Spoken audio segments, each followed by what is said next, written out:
Right, so hello and welcome back to Books and Things and welcome to another video. And today I wanted to do a book to screen review and review the recent film adaptation of Jane Austen's Emma.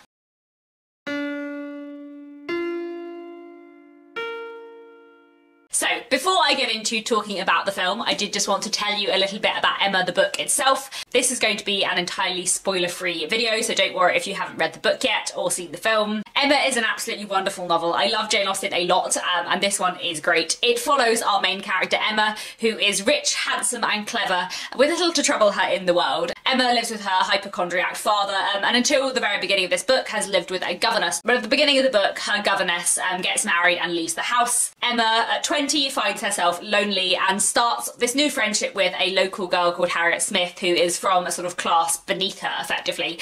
But Emma decides to sort of train Harriet up and make her more of a lady, and also to try and matchmake her with a local gentleman. And this kind of book follows Emma's friendship with Harriet, Emma's relationship with their neighbour, Mr. Knightley, whose brother is married to Emma's sister and therefore is a sort of part of the family in many ways. And it follows Emma's efforts to matchmake people around her and what happens when that all kind of goes wrong. And it also kind of looks at this tight-knit community of Highbury, the village where Emma lives, and everything that is going on there. It is a wonderful novel in many ways. It is not my favourite Jane Austen. It's probably in the lower half of my love of Jane Austen books, if you see what I mean. I still love it a lot. I do think it's a fantastic book.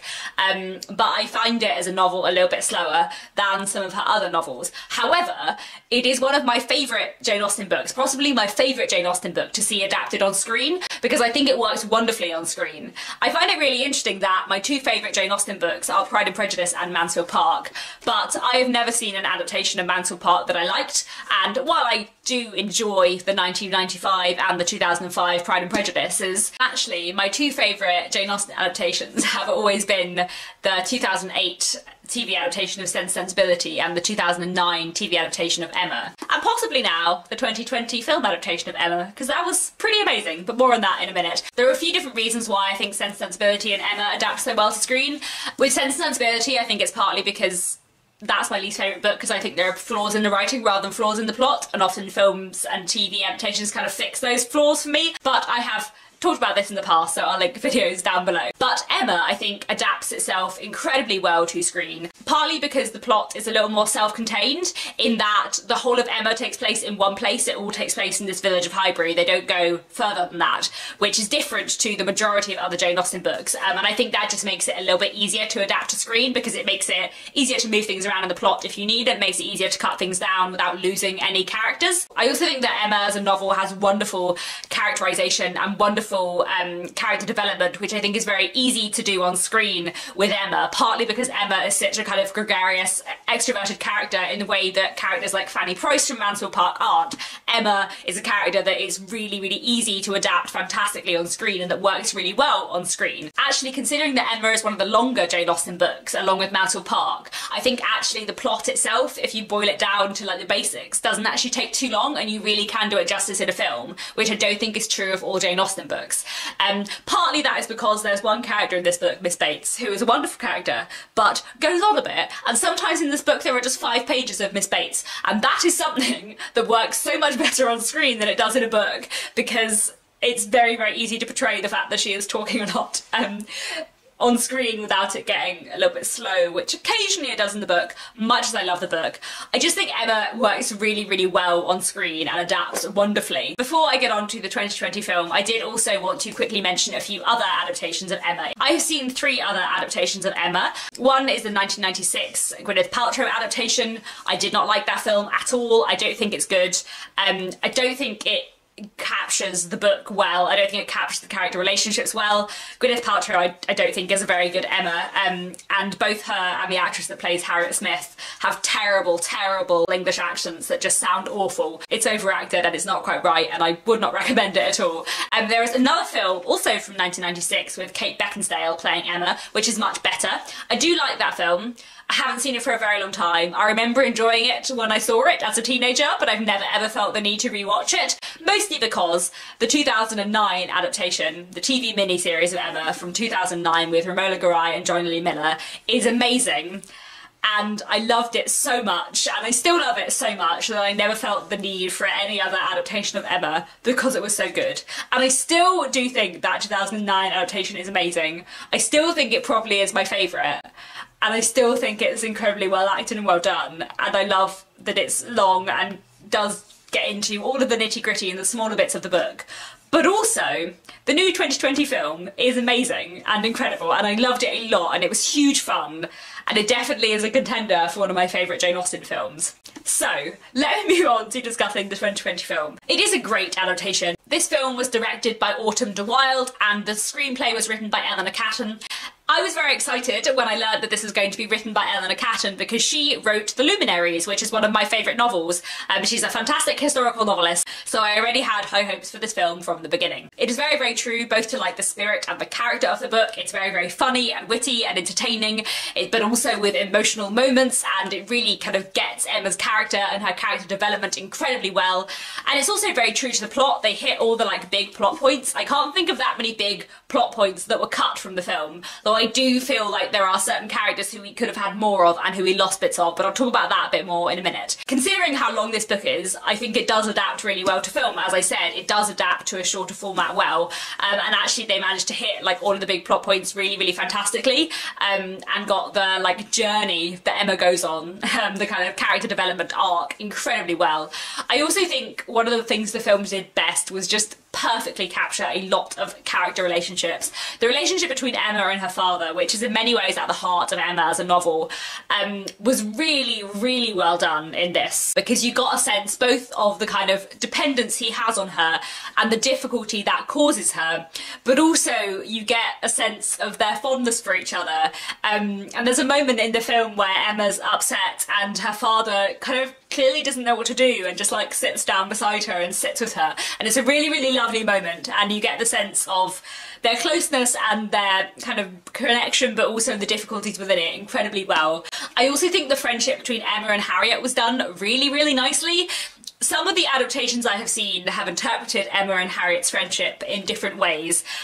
Sometimes I feel like the relationship between Emma and Harriet is interpreted as Emma not actually liking Harriet and just kind of wanting a project and a game, and them not actually having a real friendship. It's interpreted as being fake. But the new film adaptation of Emma definitely does not do that, and it really interprets their friendship as a true friendship, a proper friendship. Even though Emma doesn't always treat Harriet right, they are close and they do have fun together, and there are a lot of like really lovely moments showing that. Like there's a moment where before a ball Emma's like trying to teach Harriet to dance, and they're dancing together just like having fun, and it's really nice. And I think there were some really lovely moments showing their relationship in a really nice way, which I really, really enjoyed. I also feel like the relationship between Emma and Mrs. Weston, her old governess, was done really well, because actually it is an incredibly important relationship within the book. It's kind of what starts the whole book and what starts Emma matchmaking and kind of training up Harriet Smith to be her sidekick in a way, is the fact that Mrs. Weston has left and that she is lonely. And the way the film begins is with Emma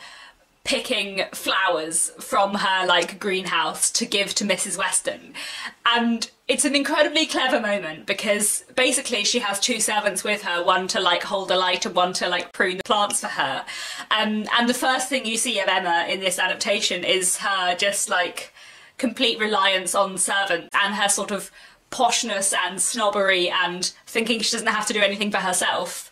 But then immediately after that she goes and gives this bunch of flowers to Mrs. Weston because she's sad she's leaving, and she has chosen the flowers with care. So like immediately you get what Mrs. Weston means to Emma, but you also get a sense of Emma's character so well because you get her like lack of consideration for other people at the same time as her huge consideration for other people, and the kind of weird blend of snobbery and generosity in her personality. Very, very clever opening. Really, really liked that.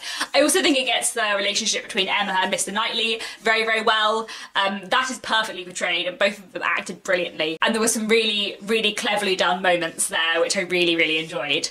Another thing I loved about this film is how beautifully produced it was and how beautiful it was. Like it was a stunning film to watch. It's absolutely beautiful, amazing costumes, lovely houses, both like the interior and the exterior and all the furniture and how all the furniture had been chosen was really, really cleverly done. Like, obviously put a lot of thought into all of that, which I loved. And the way the costumes kind of showed people's classes were very, very clever. If you look at the differences between costume, between like Miss Bates and Emma, and the way Emma is so like differently dressed to Harriet Smith. There's a scene where Mr. Martin and Mr. Knightley are talking, and their difference in dress is really like distinct and interesting. I also think the music was fantastic, and the way they used music, both in kind of background music and what characters were playing when they were playing music, was very, very nice. Another thing that I really, really liked about this adaptation, which was a bit different and was done really, really cleverly, was the way this adaptation highlighted the roles of servants in these characters' lives. There were a lot of servants like on screen at all times in so many of the scenes where these big emotional things are happening. There are like 3 or 4 servants standing around in the background, and there's also moments where you see servants clearly in awkward positions where they feel like they shouldn't be in the room, or where you can like tell by the way the servants are acting that they're slightly judging what's going on around them. And it was incredibly cleverly done actually, because I don't think a single servant had a line in the whole film, and yet they were incredibly present, and the people playing the servants acted so well that you could tell what they were supposed to be thinking and what was going through their mind, which I just think was really smart and really nice, because at this point in time, people from this class would have had a lot of servants, and servants would have been constantly present, and servants would have listened in on what people were saying and had their views and wondered what was going on in their masters' or mistresses' heads, and that was done incredibly well. There were quite a few like scenes of people dressing, which you might think was weird, but actually it really highlighted the kind of dependence that very upper class people at this time had on other people, and highlighted both like how little Emma does for herself, but also kind of how little Emma is expected to do for herself. Even Harriet, whose social position is very different to Emma, she also at times doesn't treat servants that well, or kind of like throws her bonnet at a servant in the way that Emma would do, because she's learning things from Emma. So that was very cleverly done as well. But I think as well as highlighting kind of the dependence on servants and the kind of unawareness and lack of consideration for servants that many of these characters exhibit, it also kind of highlights the lack of privacy. Like there's one moment where Mr. Knightley like is in his house and he like lies down on the floor for a particular reason. It's a very brilliant scene, I really liked it. And you see in the foreground Mr. Knightley lying on the floor with like his head in his hands, and then in the background out of focus you see a servant come into the room, stop, turn back and close the door and leave. And the idea that like in your own home when you're really upset someone would always see that, because there's always someone there, was quite powerful and just well done. So that was really, really interesting, and that was an element that was really clearly highlighted in this film that I haven't seen highlighted in Austen adaptations before, so that was really cool. Another thing I loved about this adaptation was how funny it was. Emma is a wonderfully hilarious novel. To be honest, all of Jane Austen is incredibly funny. She's a very, very witty writer, but I think Emma contains some of the funniest characters within Jane Austen, not just like the prose is really funny, but the characters like Mrs. Elton and Mr. Elton, just hilarious. Miss Bates, amazingly funny. Mrs. Bates too at times. Mr. Knightley himself is quite witty. Emma and Frank's relationship is quite witty. There were a lot of like really, really funny moments that were wonderfully done. I have to say that Tanya Reynolds as Mrs. Elton, though she didn't get as much screen time as I sort of would have liked, was hilarious. And Miranda Hart as Miss Bates was perfect. I love Miranda. I think she's fantastic. She's one of my favourite comedians, and she was just brilliant as Miss Bates. She was absolutely perfect, and that was wonderful. I really, really enjoyed that. I just think she captured that character so, so well. There are a few actors who I wanted to mention who gave a really standout performance. Bill Nighy was an amazing Mr. Woodhouse. Mr. Woodhouse is an amazing character, because he is both sort of very, very funny because he is a hypochondriac, but he's also a man who is incredibly nervous about everything, and if you think about it a little bit harder, you feel sorry for him rather than laughing at him, especially because he has this incredible dependence on Emma and this incredible close relationship with her that he is sort of terrified of losing.